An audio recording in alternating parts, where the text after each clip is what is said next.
मित्रांनो, तुमच्या घरातील, तुमच्या स्वतःच्या कुटुंबातील एखादा अत्यंत प्रिय व्यक्ती, त्याच्यावर ज्या वेळेस हमला होतो, अटॅक होतो, कोणीतरी त्याच्या विरोधामध्ये काहीतरी षड्यंत्र करतं, त्यावेळेस तुम्हाला जो राग येतो, लक्षात ठेवा, त्यावेळेस तुमच्या ज्या भावना असतात, मग तुमच्या मुलाच्या विरोधामध्ये जर कोणी काही केलं किंवा तुमच्या वडिलांच्या विरोधामध्ये कोणी काही केलं, तुमच्या भावाच्या, तुमच्या घरातील आईच्या, बहिणीच्या विरोधामध्ये जर कोणी काही केलं, त्यावेळेस तुम्हाला जो आतमधून जो राग येतो, त्यावेळेस तुमची जी भावना असते ते खरं प्रेम असतं मित्रांनो.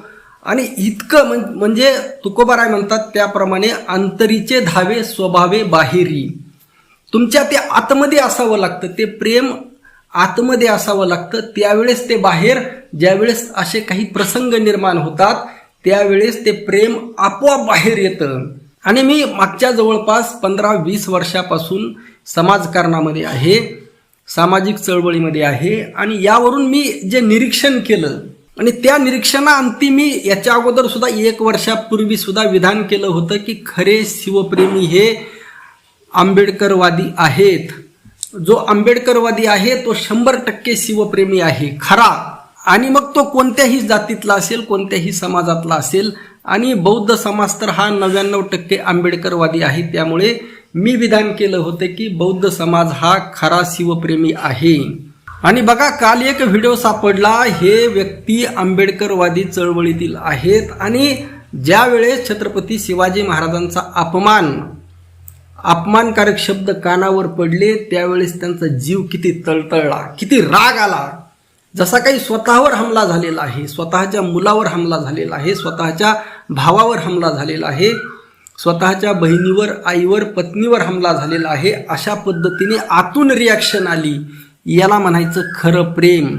आणि एकीकडे जर मराठा समाजाचा जर विचार केला तर मराठा समाजातील 100% लोक फक्त स्वतःच्या वैयक्तिक स्वार्थासाठी, वैयक्तिक प्रतिष्ठेसाठी केवळ आम्ही छत्रपती आहोत असं दाखवण्याचा अट्टहास असणारे 100% लोक आहेत. अशी संख्या ही 100% आहे. म्हणजे सगळा मराठा समाज केवळ स्वतःच्या वैयक्तिक स्वार्थासाठी, वैयक्तिक प्रतिष्ठेसाठी छत्रपती शिवाजी महाराजांच्या नावाचा, छत्रपती शिवाजी महाराजांच्या प्रतिमेचा वापर करतो. कशासाठी? केवळ स्वतःच्या वैयक्तिक स्वार्थासाठी, वैयक्तिक सामाजिक प्रतिष्ठेसाठी. परंतु ज्या वेळेस छत्रपती शिवाजी महाराजांचा अपमान होतो, ज्या वेळेस वेळ शिवाजी महाराजांवर येते, त्यावेळेस यातील 90% समाज कसलाही रिॲक्ट करत नाही. त्यांना काही सुद्धा काडीचा सुद्धा फरक पडत नाही. 10% समाज जागृत आहे, परंतु 90% समाजापुढं त्यांचं काही सुद्धा चालत नाही.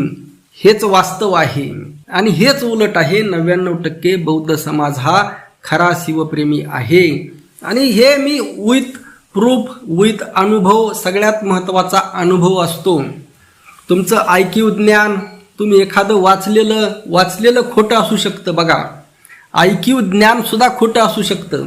एखादी गोष्ट एखाद्या पुस्तकामध्ये वाचली आहे म्हणजे ती 100% खरी असतेच असं नाही.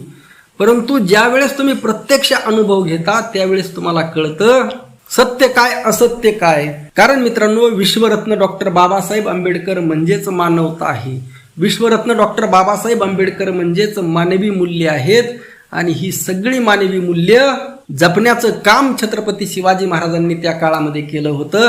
आणि बाबासाहेब आंबेडकरांचा शब्द ना शब्द, प्रत्येक इतिहास, प्रत्येक गोष्ट जपण्याचं काम बौद्ध समाजाने केलेलं आहे. आणि त्यामुळे त्यांना छत्रपती शिवाजी महाराज माहीत आहेत.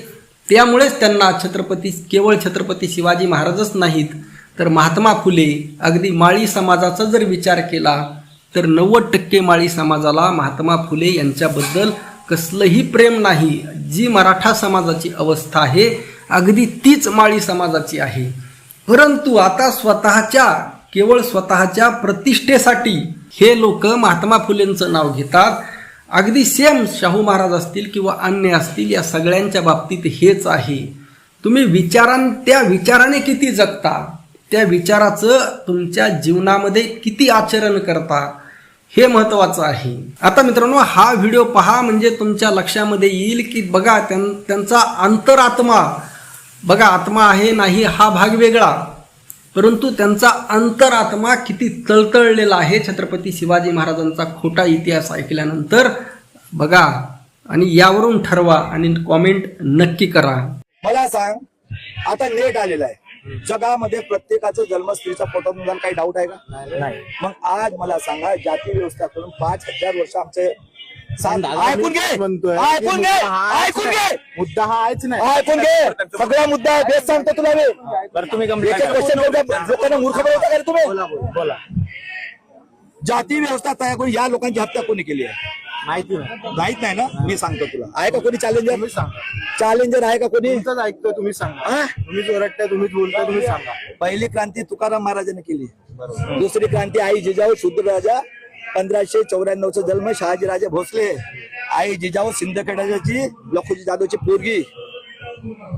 19 फेब्रुवारी 1630 राजाचा जन्म झालं.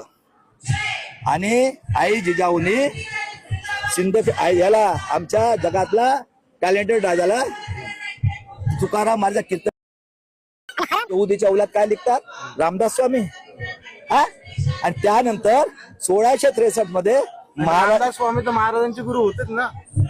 शरम नाही वाटत का तुला? लोकांना शरम नाही वाटत? जेम रोडला चाललं माझ्यासोबत. शिकवलं अरे शिकायला कोण नाही शिकवणार? अरे कोणी इतिहास लिहिला, कोणी अभ्यास केला? चला जेम रोडला कोण नाही तुका शिवाजी महाराजांचा जे इतिहास ते आलेले ब्रह्माच्या कोड्यात हे आमचे हे म्हणतात ऐकू का रे? 21 सध्या कुठे आहे रे ब्रह्मा? तुम्ही समज दूर करा ना. सांगा कोणी लिहिलं, काय काय होतं सांगा. का जेम रोडला तुकाराम महाराजांच्या मंदिरात कोणी आहे? जेवढं शिकवलं त्याला तुला शिकवलं नाही. रामदास तुम्ही स्वामी सगळे महाराजांचे गुरु तुम्ही सगळे तोंडात जन्म दिले या जगातले टेररिस्ट लोकांच्या औलादी आहात. जेम रोडला जाऊन बघा कोण आहे तो महाराज गुरु. आणि ऐकून टाक आतंकवादी देशद्रोही भागेश शब्दाचा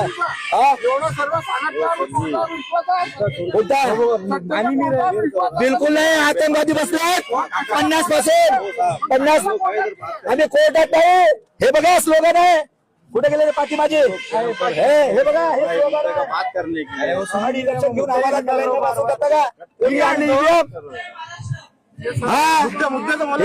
आमचे गुरु जिंकल्या महाराजांनी एकटा आहे बाळासाहेब आंबेडकर. काय मरेंगे मिटेंगे संविधान को बचाएंगे.